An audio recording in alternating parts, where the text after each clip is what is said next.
There you go. I'll try that.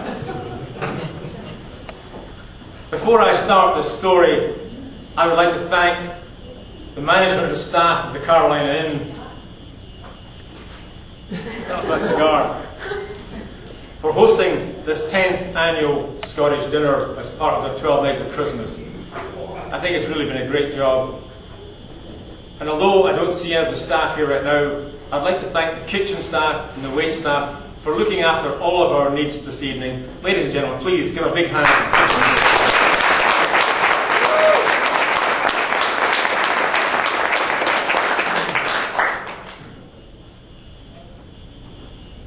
The story I'm about to tell you this evening started a long time ago. This story actually began in 1952. Looking around the room this evening, I know that a lot of you do remember 1952 very well. And I'm sure, looking around the room, some of you would not like to admit that you remember 1952. But I was just a young lad of 12, or 11 going on 12, and we had just moved from our top flat in a tenement in Morningside to what seemed like in the middle of the country in a place called Collington Mains in Edinburgh.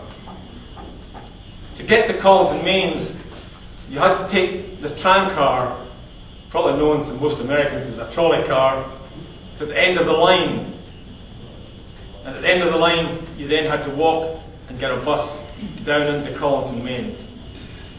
That seemed like a heck of a long way for us, but it was right out in the middle of the country at that point in time. This was fascinating to us. We then had our own front door. We had a little bit of garden in the front and what seemed like a huge garden at the back. We also had a drying green.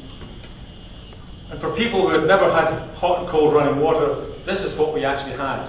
Hot and cold running water. But I have to admit that we only had hot running water when Dad would let us switch on the electric water heater. That was only allowed in an emergency if you really had to have a bath. Dad was not really tight. Had to squeak a little bit when he walked. He wasn't tight. He was one of the original conservationists. The light went out before it went on. My wife's a little bit like that today. She must have listened to my father. But here we were in this huge garden, this wonderful house in the country. It seemed to us like it was magic. But when you've got a big garden, you have to have gardening tools. And because you've got gardening tools, you have to have a place to put them. So we needed a garden shed. Dad was a bit more of a rebel than I actually ever realised. Because you think the restrictive covenants today, I can assure you the restrictive covenants in Edinburgh way back in the 50s were even worse than that. The shed could only be a certain size, so far from the house, so far from the fence, a lot of restrictions. But my dad decided this shed was going to be a little bit taller, a little bit longer, and a little bit wider than what the covenants allowed. And he would suffer the consequences if he was caught. Well, I came home from school this day, and there, in all its glory, was this beautiful garden shed. This thing was magnificent. Had a window, had loads of room for our garden tools, lots of room for our bicycles, had a little bench, a little vise, and I truly was in boy heaven.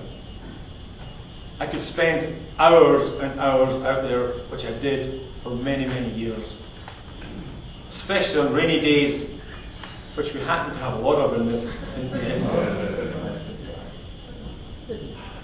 This garden shed was very, very important to me.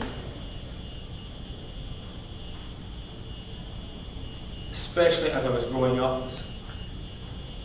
And of course, what happens when you're growing up? Eventually, your thoughts change, your habits change, and other things start to take over your life.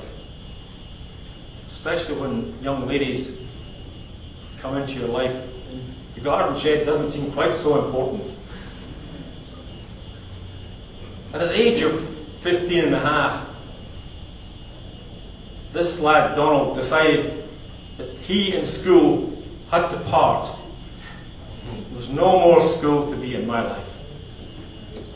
So, Dad managed to get me into as an apprentice in an engineering factory in Edinburgh. And I have to assure you, ladies and gentlemen, that was quite an experience for this little lad. You can see I'm not very big now, but I was hell of a small then. There was no early retirement in these days, certainly in this factory. We had hammermen in a blacksmith shop. One of them was 82, and one of them was 84. And they were swinging 4 hammers every time it was required by the blacksmith. Quite amazing when you think back on it. With many men in their 70s working there all day long and doing a productive job.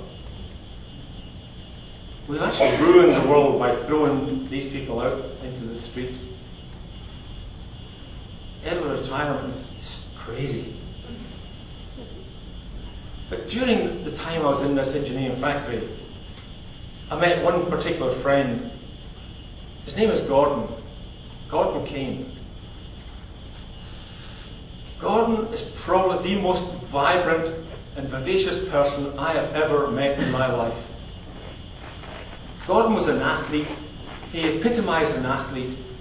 He had a spring in his step that was absolutely the most graceful thing to ever see. You would actually think he was gliding across the floor. Always had a smile, unless you really ticked him off. And as a young apprentice, if you made a mistake, you really ticked Gordon off. And he let you know all about it. But beyond that, he and I became great friends. And by the time I met Gordon, he was already married. He had 3 boys, young Gordon, Michael and Nigel. So being married with young children in an engineering factory, there's always little jobs going on the side, trying to make things for the kids. Because Christmas presents weren't really bought in these days, they were mostly made. So there's always little home jobs going on. They tried to hide from the foreman, and I was always trying to help Gordon with these little home jobs. And as our friendship continued, Gordon realized that he didn't want to spend the rest of his life in an engineering factory. He had more ambition than that. And so he eventually went into business for himself. It was about the same time I had already learned to drive, and automobiles had caught my fancy. The technology was something that really I wanted to be involved in. I was very fortunate that I was able to transfer my apprenticeship from basic engineering into automobile engineering, and I continued and completed my apprenticeship. But throughout all the years, no matter whether we left Bertram's, we continued to be great friends. If Gordon needed something done to his van, I'd be there to help him. If I needed something to borrow a van, Gordon was there to lend it to me. And over many, many years, we did things back and forward, back and forward. We probably moved more furniture than some of the moving companies in Edinburgh. But it was all in the name of friendship. Money never transferred hands. Unless someone gave us something for moving something, we just split that down the middle. That was all that went to. Money was not involved.